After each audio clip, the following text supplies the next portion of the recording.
Howdy, boyos and girlos. This is John Cole coming at you all things chess. Sorry for the delay here, or the little gap we had. I took a little bit of a summer vacay. Went to Disney World. For those of you who don't know, Disney World's in Florida. So don't go to Disney World because it's in Florida. Go to Disneyland instead. But we're back on the chess thing. We're continuing our roundup of isolated pawns. This will be the last video I do of how to play against an isolated pawn, and then we'll have a few videos to review of how to play with an isolated pawn. I'll probably do one or two more with the isolated pawn, because I think there were a few more attacking patterns I wanted to get in. This will be a little bit different. This is an isolated D pawn. This is an isolated E pawn that we see Botvinnik take on, but I think there's enough thematically to learn from that it still makes it pretty valuable for us to look at. So this is Tigran Petrosian against Mikhail Botvinnik. This is their World Championship match back in 1963. This was Botvinnik's last match with the World Championship. Petrosian managed to dethrone Botvinnik in this match. FIDE had done away with the automatic right to a rematch for the world title. That was sort of what was keeping Botvinnik afloat through the 50s and 60s. Not to take it away from Botvinnik's accomplishments, because when he lost this match in 63, I believe he was 54, 55, which the fact that he was able to fight against a young Smyslov, a young Tao, and a fairly young Petrosian. I think Petrosian was in his mid-30s at this point. The fact that he was still able to fight successfully against those players is just absurd. Botvinnik is an entirely underrated world champion. He's easily top 5 in my book for everything he accomplished. But at this point in the match, Botvinnik was even up a point, so this game managed to sort of get the momentum in Petrosian's favor and take control of the match finally. So Petrosian was white, played c4, g6, n6, d5. So this is the Grunfeld. Back in 1963, the Grunfeld was a dynamic weapon that didn't have a lot of theory attached to it, so black could play it confidently for a win, even at World Championship level.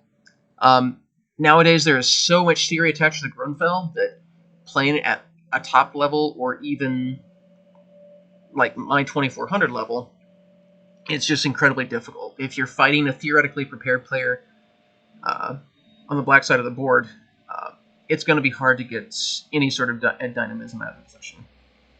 Another downside, there are a lot of forced draws in the Grunfeld theory.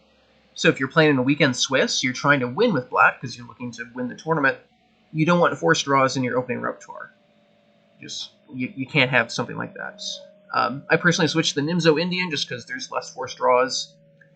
And there's less deadly opening preparation. You don't feel like you have to constantly maintain your opening theory, so you can just focus on other fields of the game, like endgames and tactics. Unless your job is chess and you're able to do opening prep full time, the Grunfeld is a heavy investment, in my opinion.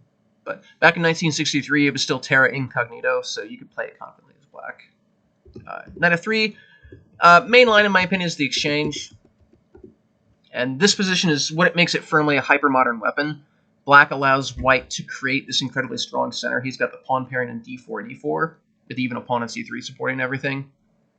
In exchange, black is going to attack the white center with pawns and pieces. He's going to play c5, knight c6, queen a5. After he cancels, he'll play rook d8, and so forth. He'll just continue to bombard the white center with pressure. Back when this opening was introduced in the 20s and 30s, this was a revelation, because the teachings of Steinitz and Tarrasch stated that you couldn't give up the center like this. You had to fight for the center of pawns. The hypermodern certainly won out. Everyone sees this opening as perfectly fine. But it took a lot of proof to make it so, because you were fighting against decades of teachings and biases against playing like this. But now we see it as just completely normal play. So knight f3, that's the other main line. e3, this sort of gives up the fight for the opening advantage. This is a very unpretentious move. Queen b3 is the other mega main line. And this is sometimes called the Russian variation. Even from here, black has a humongous breadth of choice. He's got knight a6. This is called the Prinz. He's got bishop g4. This is the Smyslov. This was introduced by Vasily Smyslov, and Botvinnik played it extensively as well. c6 is another option. It's a pretty passive line, but it's also quite popular by people that don't know their theory. Knight c6 was coming into vogue just as I was starting to give up the Grunfeld. As far as I know, it's been analyzed out to a lot of forced draws, which is fairly unbrand for the Grunfeld. But when it was first introduced, it was very interesting and had a lot of interesting juice to it. A6 is the Hungarian. This is probably the most aggressive option and the one with the most theoretical preparation. If you're able to put in the time and the efforts on either side of the board, this position here, you can get a lot of free points because these positions are so aggressive and incredibly tactical that good opening preparation or having an opening surprise is often the difference. So if you can put the effort in, you can get a lot of free points from this. But if chess isn't your job and you can't dedicate tens of hours per week into opening prep, these positions are fairly prohibitive. But give them a try. It's a very interesting, aggressive position. E3 is much more unpretentious, just getting the position you want. Bishop e2, this doesn't even pretend to fight for the advantage. At the very least, cx d5, it avoids losing the battle for the tempo. And then this is just a normal Grunfeld position. It's completely equal, but both sides can be happy, and white can fight for an advantage from here. Bishop e2 just loses the battle for the tempo that we often see in the Queen's Gambit. And then c5. c5 is the key break in so many Grunfeld positions.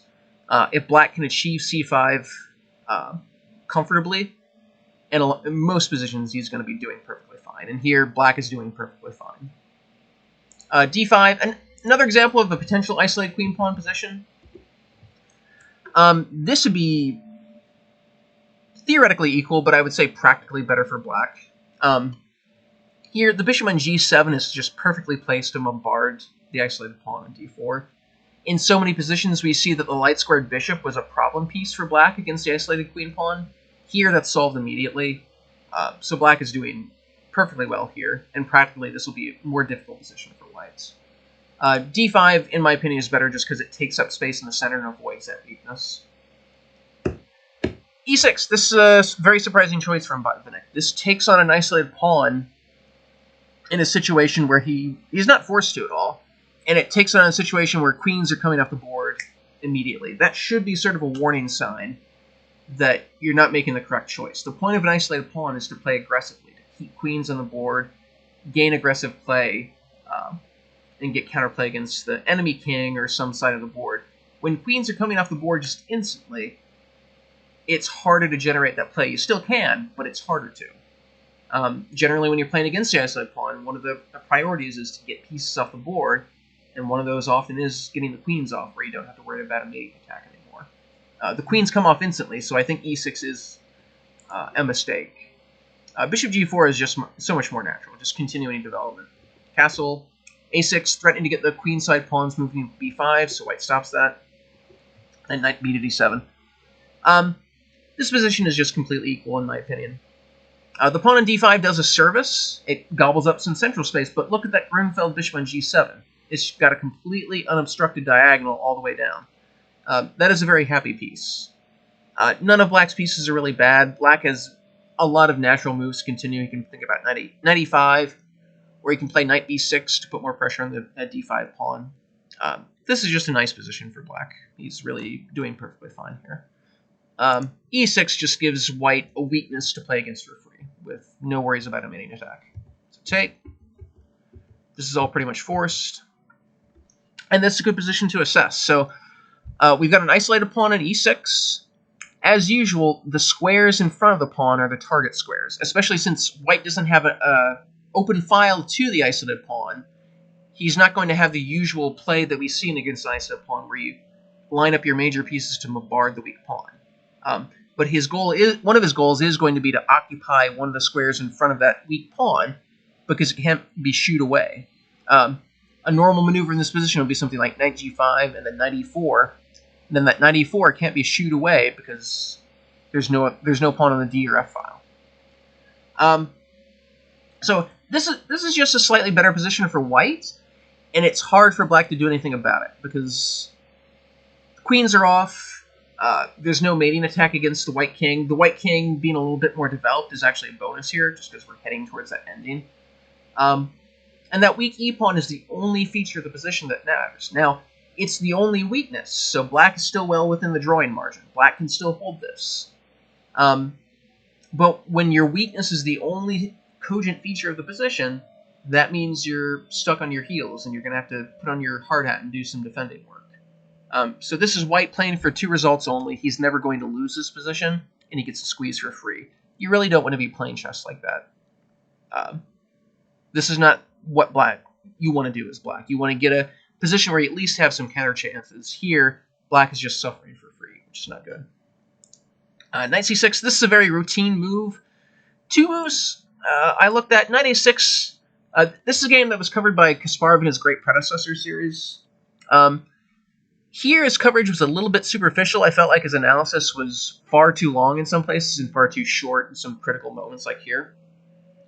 He gave knight a6 an option, but he didn't really look at it all that much. I think this is probably the best option here.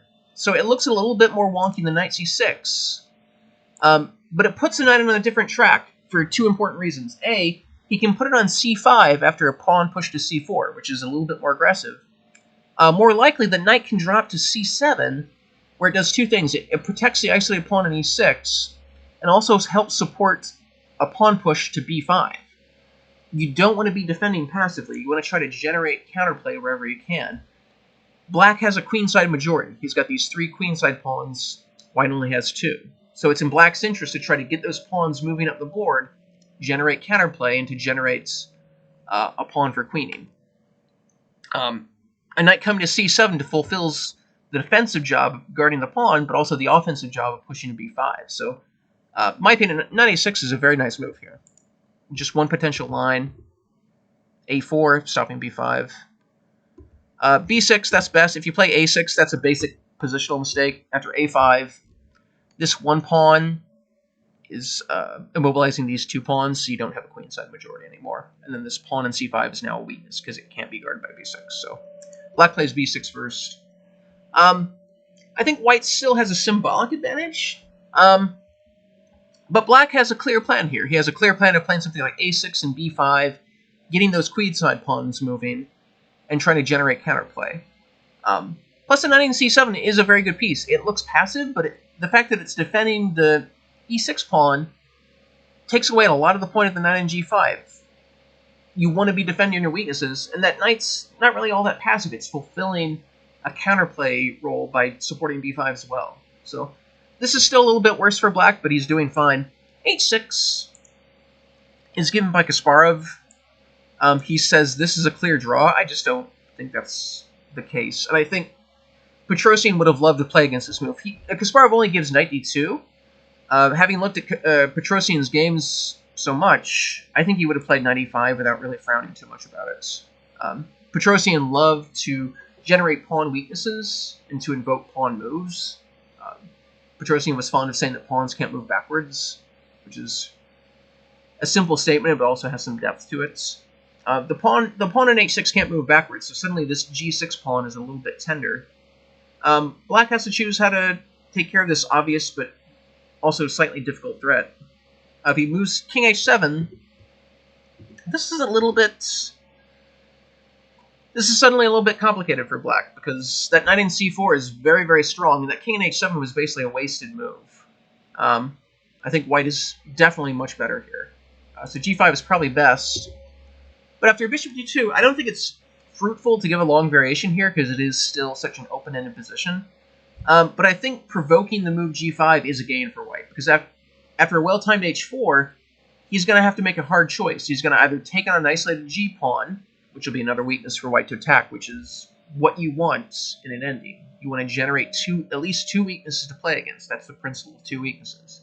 The pawn on e6 is 1 weakness, but generally you can't win a position if there's just 1 weakness. So the technique here is to try to generate another weakness. So after g5, h4 attempts to generate that weakness to play against. This is still slightly better for white. It's still in the drawing margin for black, I think, but this is something for white, and I think it's surprising that Kasparov didn't look at knight e5 at all. I think this is just a move that Petrosian would have played like that. But knight c6 was played at routine. Rook d1, also a routine move. I don't agree with it. The d file, it's the only open file, but it doesn't have any penetration points for either side. So it's really just a venue for trading. When playing against an isolated pawn, it's sort of a double-edged sword that you want to trade some material, but not too much. If you trade too much material, suddenly you can't attack and win the weakness that you generated. So it's sort of a double-edged sword where you want to keep enough material on the board, but not too much where you can be attacked. In my opinion, Rook D1 just sentences you to getting pieces off the board unnecessarily. Knight G5, in my opinion, is a little bit more accurate.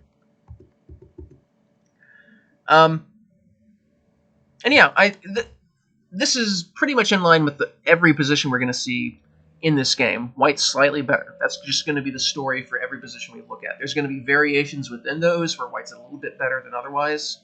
But in every position we look at, White, because of this isolated E6 pawn and that strong outpost on E4, White's always just going to be slightly better, no matter what Black or White does. It's hard to change the fundamentals of a static position like this.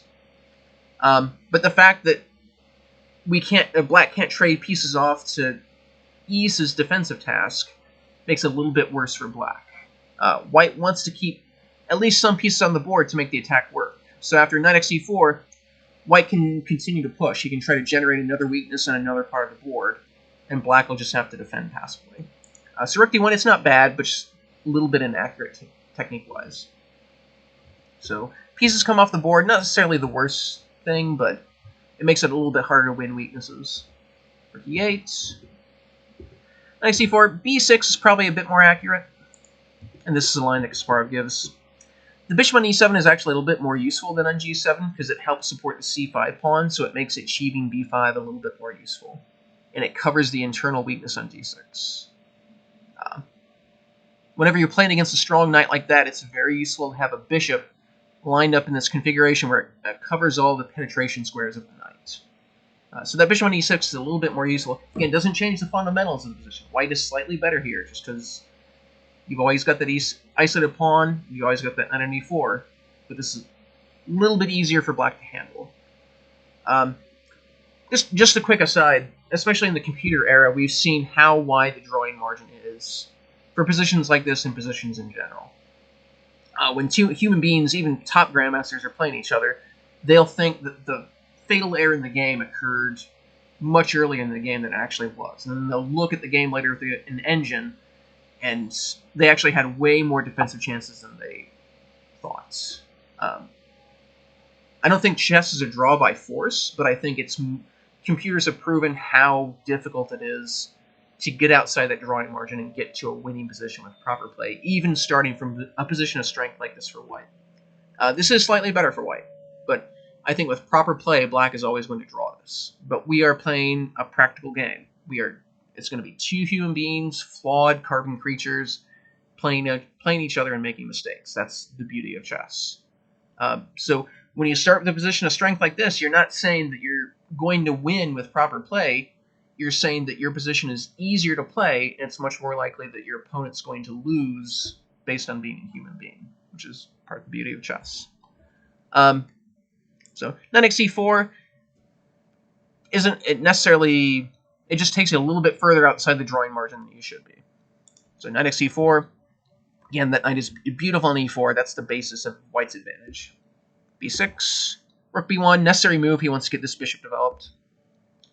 Knight b4, bishop d2, accurate calculation for Petrosian, sets a little bit of a trap. Of course, Botvinnik doesn't fall for it. Knight d5. If he chooses to grab the poison pawn on a2, this is all a force sequence. And this is a miserable ending for Black. This is going to be maybe not a force. It's probably a forced win. Maybe not. But this is truly miserable for Black. The sum and hope of Black's hopes is to reach a rook versus rook ending with 4 white pawns versus 3 black pawns on the king side. But even then, White probably has good winning chances because the isolated e-pawn allows the white king to penetrate a little bit more easily. But mostly, White is never going to trade this knight for that bishop on c3. That knight on e4 is still the strongest piece on the board. It's stronger than either of the rooks. White's going to try to reestablish his rook in the 7th rank, and then he'll just push his kingside pawns to gain kingside space and to try to generate a kingside attack. This will be next to impossible, if not impossible, to defend for Black. So Botvinnik doesn't go for this. Knight d5 is much better. a4, rook c8, b3, trying to clamp down on c4. That would be a nice way to get in counterplay. Bishop f8, probably a little bit too late for this. I prefer king f8 just because after king e7, you're getting your king involved in the game, and you're covering that penetration square on d6. Whenever you reach an ending like this, you want to try to get your king involved as much as possible. In here, this would be a very useful way for black to get his king involved. But bishop f8. But this also creates a little bit of a threat, which Petrosian easily sees. So he plays rook c1. If he plays like a normal pass move or like g4, Botvinnik can demonstrate his idea. c4. And suddenly, we are trading down to a dead draw. So a little bit of a technical, tactical trick from Botvinnik, but Petrosian easily sees it and avoids it. Bishop e7, this is a little bit routine. This allows white to demonstrate his positional idea. Because again, when playing against an isolated pawn, you want to generate another weakness. Typically, it's not enough to have just one weakness to play against. You want to generate a weakness on another part of the board, so you're playing against two weaknesses, where you can sort of stretch the defenses apart.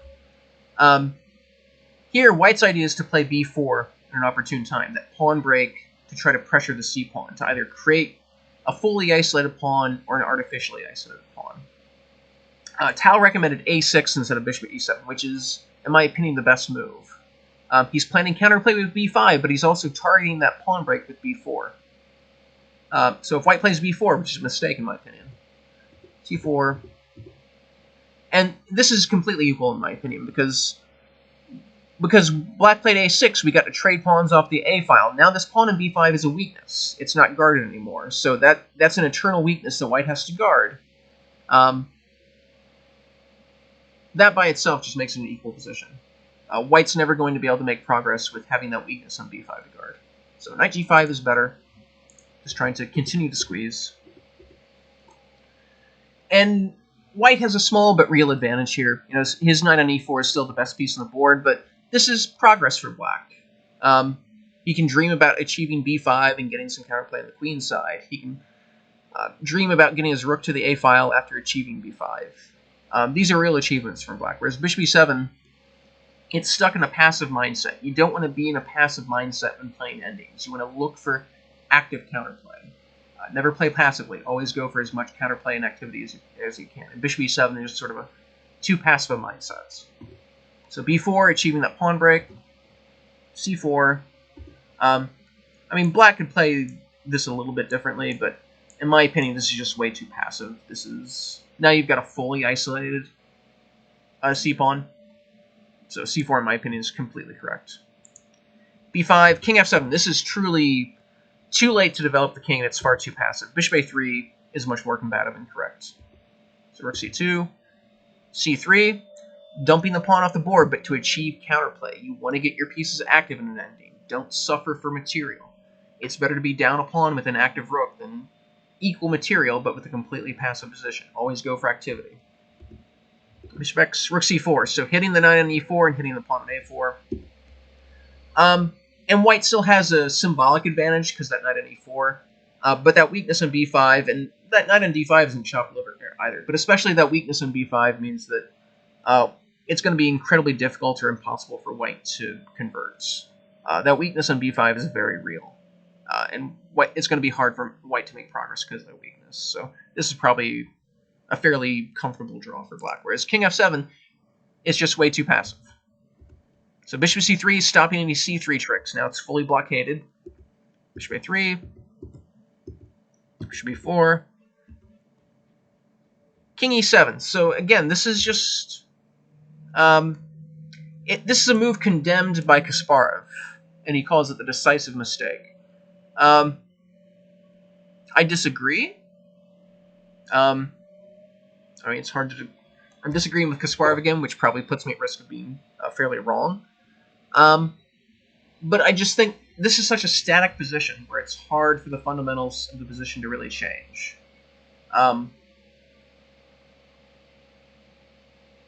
There is a better move here, and Kasparov does cover it. Let's say e5. That is the better move. Knight d2. And here Kasparov gives some absurd 20-move-long variations without really any alternatives given, which, in my opinion, doesn't actually give any insight into the position. Typically, when you go demonstrate any lines above 5 moves, this is something Larson was fond of saying. Long variation, wrong variation. If you're doing an analysis above 5 moves, you're typically going to have an error somewhere, especially a variation with 20 moves. That's just sort of gilding the lily for no real purpose. Yeah, I just don't think the fundamentals of this position have really changed because of it. It's a little bit more comfortable for black because the king is a little bit more active on e6 than e7. But it's not such a monumental change to the fundamentals of the position that suddenly it's transmogrified this from a win to a draw or vice versa. White's slightly better. He's always been slightly better. It's still within the drawing margin. But White's just going to be squeezing the whole way. It's going to be up to black to defend this. King e7, in my opinion, it's still in drawing margin. It makes it a little bit more difficult for black to achieve the draw, but it doesn't put it outside the drawing margin. So that's my long aside of how I'm disagreeing with Kasparov, which probably just means I'm wrong, but you can check my work if you like. Knight d2, tempting the pawn forward, and then dancing back to the e4 square. So now White's got access to the d3 square for his king, which is quite nice. Bishop a5. Getting his rook active. So this is good. This is good defensive technique from black so far. Get your pieces active in an ending. Never play an ending passively. Again, it's better to be down a pawn and active than equal material and completely passive. Always go for activity in an endgame. Even if it's just a practical last gasp, always go for activity. Knight c3. And right on cue, this is the decisive mistake. This is truly lost here. He's chasing material instead of activity. Bishop c3 is completely correct. If nothing else, look at these two minor pieces. This bishop on a5 is just completely shut out of the game, whereas this knight is going back to e4, where it's the best piece on the board. That alone means black needs to get that off the board immediately. There's two ways of taking back. You can check my work in the notes. I'll give the PGN file in the comments as usual. King c3, that's one line. g5, in my opinion, that's the best move here. He's looking to play g4, and that immobilizes the h-pawn. King e2, rook g1. And in my opinion, black has enough to hold the balance here. He's got enough activity. Most likely, we're going to see nearly all of these pawns hoovered off of the board, and it'll be a drawn rook ending. Now, this is still a very complex position, and black's going to be doing all the work to draw this here.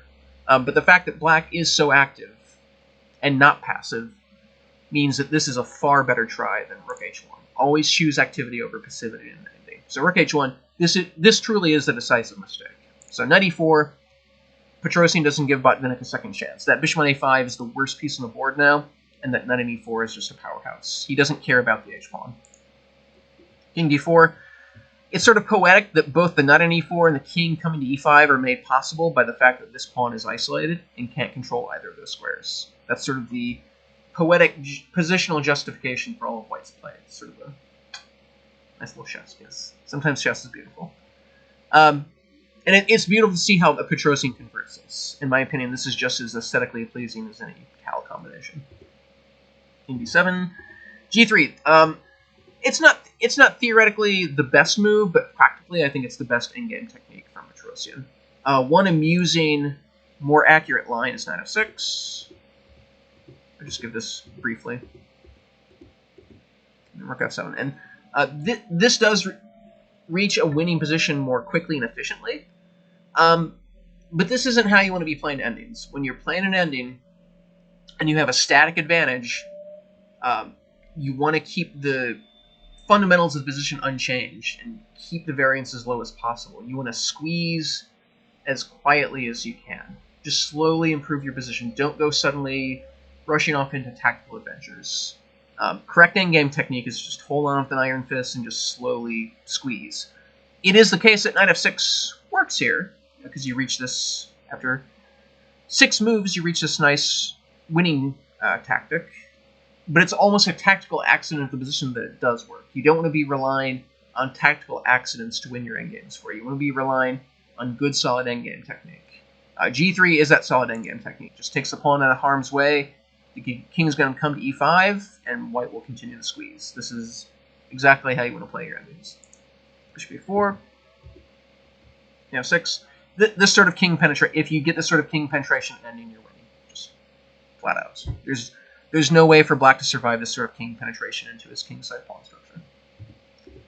G7, E5, and this sequence here where Petrosian slowly corrals black's king over into the queenside corner is just absolutely beautiful. This is exactly why I so love chess. F7, E6, and the rook just swings right back. There's another way to convert this. In my opinion, it's less aesthetically pleasing. And knight E6, and then the white e-pawn can just move up the board. There's nothing black can do to stop it. But rook D6, I just love this pendulum move. Rook E6 and rook D6, and then forcing the black king back further. That's very aesthetically pleasing to me.